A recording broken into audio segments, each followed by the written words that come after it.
오늘 김 관장이 준비한 춘추관 뉴스 3가지 중에 첫 번째 춘추관 뉴스는요. 바로 새로운 인선 리스트, 강력하게 하마평이 돌고 있는 그 리스트. 김상곤, 김부겸, 도종환이 그 리스트의 주인공입니다. 제가 출력물로 정리를 해봤는데 오늘 경향신문 1면에서 예측을 해봤습니다. 교육부 총리의 김상곤 등등이 될 것이라는데 김재 변호사님 소개 좀 해주시죠. 예, 교육부 총리의 김상곤 전 교육감이 내정이 되어 있는 상황인데요. 내정이 된 건 아니고, 그러니까 오르내리고 있습니다, 하마평에. 될 것이다, 예측이죠? 예, 그렇죠. 그러니까 대선 과정에서 혁신학교 확대라든지 아니면 초중등 교육, 권한의 교육청 이관 등의 문 대통령의 교육 혁신 공약을 주도했었습니다. 예. 예, 그래서 이 교육 분야에서 이 분권과 자치가 좀 더 강화되는 방향으로 가는 그 길목에 아마 김상곤 교육부총리 내정하면 이제 그 길에서 조금 더 정책 방향이 결정될 거라 그렇게 보고 있는 것 같습니다. 상당히 높죠. 총리 겸 교육부 장관이니까요. 그렇죠. 예. 네, 그 다음에 행자부에는 김부겸 의원이 지금 오르내리고 있는데요. 김부겸 의원 같은 경우에는 일단 대구 경북 TK 지역 출신이죠. 그리고 또 4선 중진 의원이기도 하고요. 굉장히 정치력이 있는 그런 후보자로 평가를 받고 있습니다. 그래서 문 대통령 같은 경우에 지금 개혁 정책을 추진하는 과정에서 이렇게 정치력 있는 인사를 들여서 김부겸 의원 좋죠. 그렇죠. 예. 이 개혁 이 드라이브에 좀 더 강한 엔진을 부착하는 그런 의미가 있습니다. 김부겸 행자부 카드.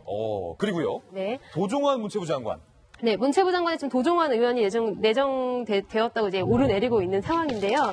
예, 도 의원 같은 경우는 2015년 그 문학의 블랙리스트 문제, 그리고 박근혜 최순실 게이트 전국에서 국정조사 특별위원으로 활동을 하면서 그 최순실 딸 정유라 씨의 그 삼성 승마 지원 특혜를 가장 먼저 꺼내서 문제를 삼았던 분이기도 합니다. 블랙리스트에 대해서 최전선에서 비판했던. 네. 예. 대선 캠프에서는 그 문화예술 정책에 관해서 가장 핵심 공약들을 만들어냈고요. 충북도당 위원장으로 지역을 총괄하기도 했고요. 도종환 의원 하면 접시꽃 당신. 예.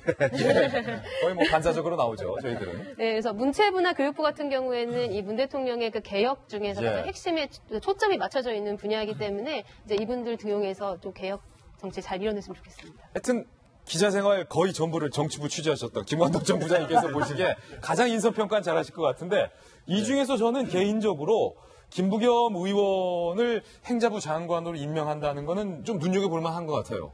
네, 그래서 저거는 아주 저렇게 하면은 저는 굉장히 적절한 인사고 대구에서 잘된 인사라고 봅니다. 근데 왜 그러냐면은 일단은 진짜 이 민주당의 불모지로 알려졌던 대구 경북에서 지역구에서 당선된 그런 신화를 만들었고 거의 자유한국당의 이정현 아직 무소속이군요. 예. 신화를 만들었기 때문에 그렇지만 이번 대선에서도 어떻든 대구 경북에서는 문재인 대통령이 1위 자리를 내준 것 아닙니까? 그렇기 때문에 거의 지역적인 통합의 의미로서도 김부겸 장관을 기용하는 건 굉장히 바람직하고 또 김부겸 장관은 대선 주자로 그런 데다가 불출마를 선언하지 않았습니까? 예. 그래서 장관을 거친 뒤에 차기 대선 주자로 이제 몇 사람들을 여권 내에서 이제 키워가야 되는데 대권 주자로 가는 예를 들어서 노무현 전 대통령 같은 경우도 김대중 정부 당시에 해양수산부 장관 그 어려운 지역 부산에서 그 지역주에 도전 싸웠다 그래서 비록 낙선도 몇 번 했습니다만은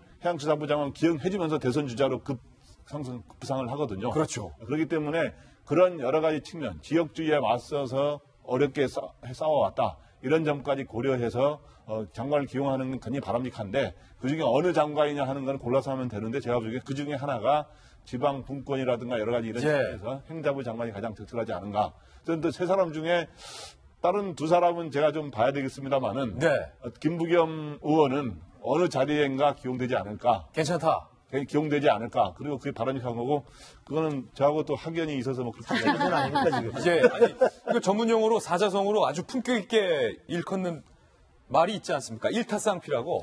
김병민 의원님. 그러니까 대구 출신의 호남 출신의 총리, 대구 출신의 행자부 장관으로 지역주의 타파. 두 번째가 나의 후임을 이을 수도 있는, 못 이을 수도 있지만 어쨌든 대선 후보급을 키우겠다.